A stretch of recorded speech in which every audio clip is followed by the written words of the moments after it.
Hey, Dr. Cat, epidemiologist. I talk a lot about the importance of getting an updated flu vaccine every fall.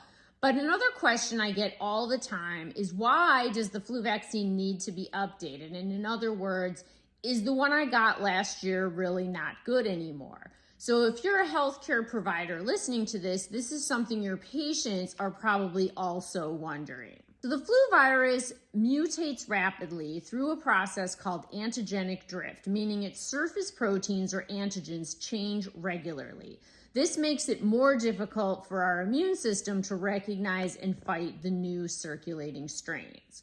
But here's the cool part. The updated annual flu vaccines are created based on the epidemiology of the virus. Epidemiologists study the most common flu strains that are circulating worldwide, and we can get clues from the Southern Hemisphere, which has its flu season before ours. So their flu season is happening during our summer.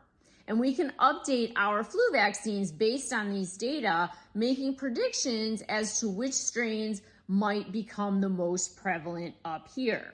Last year's vaccine was quadrivalent, meaning it protected against 4 strains of influenza. But this year's vaccine is trivalent, protecting against 3 strains because 1 strain of influenza B has not been seen in the epidemiologic data since 2020. That's just one example of how epidemiology surveillance data informs the vaccine development. And right now, in the fall, is actually the perfect time to get the vaccine, and you can even get it at the same time as the COVID-19 vaccine. So bottom line, I like to explain to people that the flu virus changes, that we watch the epidemiology data and update the vaccine accordingly, and that's why we need a new vaccine every year to stay up to date.